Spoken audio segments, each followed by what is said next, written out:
Yes, guys, welcome back to the Spurs Talk Show. We are just outside the White Hart Lane, Tottenham Hotspur Stadium. Tottenham Fulham 2-0. Henry, 2 points clear. 2 points clear at the top. Before we get into the actual game itself, mate, what was your thoughts on the lineup? Were you happy with it? I think it's what we all expected. Obviously, no Bissouma. The same back four, the same front three. Practically what was expected. I would have liked to see some of the youngsters on the bench though. I know we spoke about it before, like of Jamie Donnelly, Livramento, etc. But lineup I thought was pretty much bang on. We started the game. First 15 minutes, I'll be honest, mate, I thought we were very good. The next 15 minutes was a bit. Hello, mate. Was a little bit. Come on, next time. A little bit hit and miss, and then the last 15 minutes of the first half was great. Lots of people are happy. Title race. It's also 10 o'clock at night, so a lot of people have had a few beers. A little bit else of something by the looks of half the people here. But yeah, mate, first half in general, I thought the one thing I'd say, we managed that first half perfectly. We nullified Fulham. I think they had one shot on target. We didn't have a shot on target until the 25th minute. From the 25th minute to the rest of the first half, I thought we were brilliant. I thought Maddison got in some great spaces. I thought Richarlison, run down the channel's great. But the man of, before we get in the second half, but the first half, Romero, mate. We was talking throughout the game saying I reckon he's going to be booked. He was absolutely exceptional. He doesn't get booked anymore, mate. Rolls Royces don't get booked. He hasn't been booked this season. Rolls Royces do not get yellow cards, mate. Last season he wasn't a Rolls Royce. This season he knows the rules. Yeah, last season he was a Rover, mate. Honestly, Maddison obviously gets his goal. Son gets his goal. Romero and Van der Ven were quality. Vicario saved in the first 10 minutes from the header from Paulina. Yeah, let's talk about Vicario. A little bit of a Jekyll and Hyde character today. 2 unbelievable saves. Obviously the first one inside 10 minutes. Absolute superstar save, and you can check out the short. I've got a wonderful action shot of it. Check out the shorts on Spurs Talk Show. Make sure you like that video as well. Like the video, make sure you hit the subscribe button, all that nonsense. But a couple of moments in the first half and in the second half, his distribution went a little bit awry, gave the ball away. Yep. Could have been in trouble if a better team if we conceded those sorts of opportunities against a better team. Yeah. If we had a full amount of team or a player in their team that could score goals, we would be in trouble. The first save he made, I thought, was absolutely exceptional. It was right by the post, and he gets across, just pushes it past the post. He had a couple of, like you said, a couple of wobbles. I didn't think his distribution was great today. A couple of times he got the ball, played it out. One was in the second half, one was in the first half, and I'm like, just if in doubt, just put it up the field, But some of the saves he made, there was 2 in the second half, and I'm like, wow. And you look across the keepers across the league, right? We wanted David Raya. He made a massive error against Chelsea. Sanchez, the Chelsea goalkeeper in that game, also made another error. Onana, another keeper we were linked with, making errors every week. And Vicario now, this is his 4th clean sheet in 9 games. Yep. We're top of the league. He has been one of our best players for 17 million euros, mate. Yeah, absolute steal. Let me, before we move into the second half, I just want to get a couple of notable questions out to you. 2 substitutions during the game that were forced. Apparently, I've been looking on Twitter. Destiny Udogie picked up a knock, taken off as a precaution. Pape Matar Sarr also gone off injured. Crystal Palace in 4 days' time. We don't know the details of the injuries yet. Is that a concern for you? Well, on Sarr, I think Bissouma will come straight back in. Even though if he gets a yellow that game, he will then miss Chelsea. So he's got to be. He can't put a foot wrong. Like if you know you're not going to win the ball, don't dive in. With Udogie, I would stick exactly. I do exactly what he did and put Porro out on the right, and then Royale on the left. That's what I'd go with. How comfortable do you think Emerson Royale was on the left-hand side today? I don't think he was bad. I thought a couple of times he looked a bit nervous. He hasn't played a lot of football. Remember, he's played probably. I don't think he's played a full 90 yet. Mm-hmm. Obviously, Porro's been excellent. I would be comfortable going in against Crystal Palace. This is a Palace team without Eze, without Elise. Edouard's been okay. Camera there, mate. You all right there, mate? You got to see what he's doing, mate. Off Danny Emirates. I'd be comfortable. It's Crystal Palace. It's not a full strength Palace side. Admittedly, it's under the lights. It's on a Friday night. They're going to be right up for it. But this is a Palace team that have scored 7 goals all season. Son has scored 7 himself. Yeah. To put that into perspective, we'll have enough firepower to get past them. Word about Sonny today. Captain's performance, a goal and an assist. Could have had 2. I'm not sure what happened in the second half. Maddison and Sonny got in each other's way a little bit after some magic from Maddison. I mean, who was your man of the match today? Romero.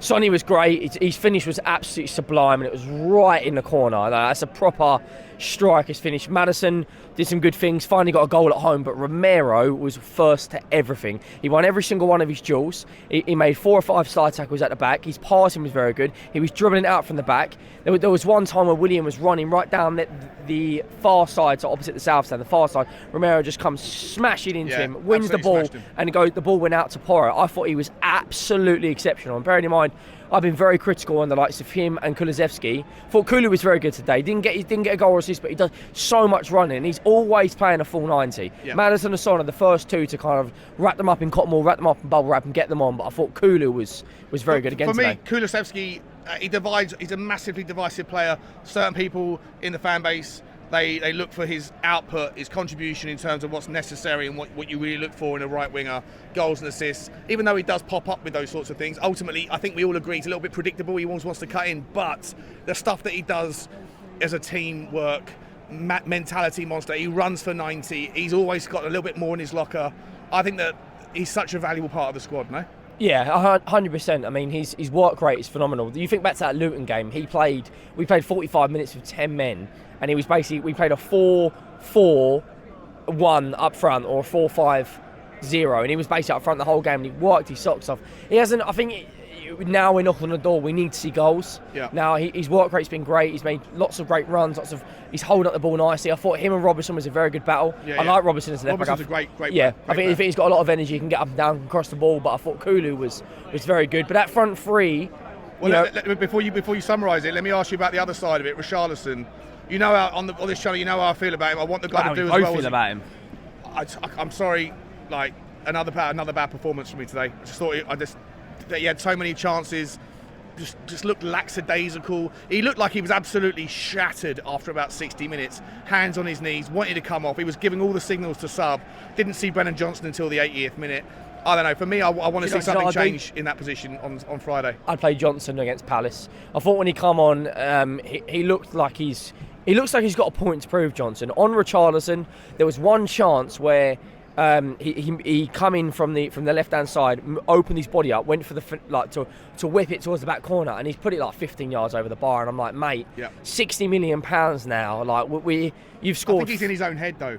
I think he's got demons in his head about his confidence, and I think that every time there's a moment. But Postecoglou has got to make a decision now, because this is like 4 Premier League goals or whatever it is, 3 Premier League goals for £60 million. You know, everyone's hounding Havertz, everyone's hounding Mudryk, but we're a little bit protective over him. Yeah. Richarlison, I think the push is going to come to shove, and I think eventually, mate, he's going to be moved out of the team. I'll tell you right now, if we're £30-40 million bid come in, I'd bite your arm off. I'll bite your hand off as well. I agree, I'll bite it first, mate. Brennan Johnson, actually, before we get to Brennan Johnson, a couple more questions for you, mate. Pierre Mohoybier stepped in today. I thought he was really good today. I thought he still think a little bit slow in the first half, in that kind of little lull.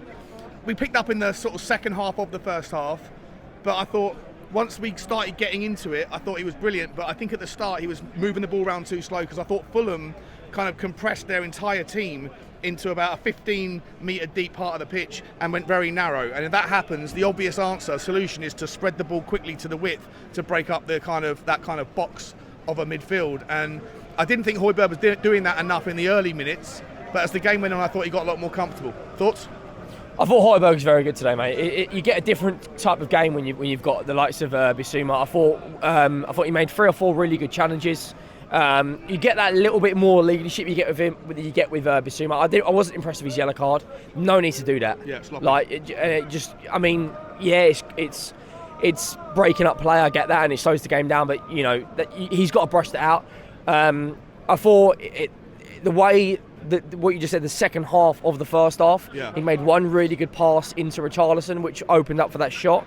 I thought overall he was very good, but if Bissouma is fully fit and firing at Palace, you have to bring him back in. Sarr, I thought he was very good. He had a battle over on the right hand side, Porro's right hand side defensively, with, I think at the time it would have been Vinicius, and he was holding him off, and then he played it out to Maddison. I thought he was very good, but you know, we're riding our luck at the moment with injuries. One minute Bissouma's out for the game, then we just bring Højbjerg in.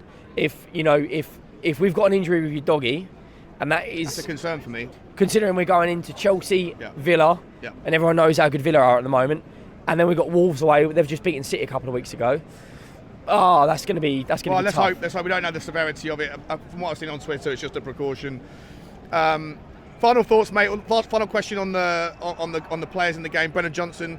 To me, I thought it was a little bit ineffectual. Didn't really do much, but I thought the game was sort of petering out a little bit at that point. It seemed like, and I know you're furious with me because we had a bet, guys, and I was my bet for what it's worth. I picked the bet, and it was absolutely sublime. But Henry didn't want to cash out of it, and I told him to, so he's furious. And we lost. Well, we didn't lose, but we would have a lot more money, which would have paid for, But I thought there was going to be a third goal in the game.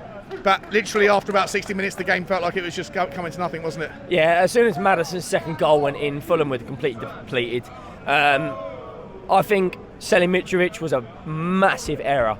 Admittedly, I think he's the top goal scorer in Saudi now, Al Hilal. My Saudi team's doing all right, though, to be fair. But they've got no... I think they'll be fine. I think they'll finish 13th, 14th. But as soon as we scored that second, mate, they were walking around like... Yeah. They were completely depleted. Willian, I didn't think was great. Vinicius did a couple of nice things. Jimenez won a couple of headers.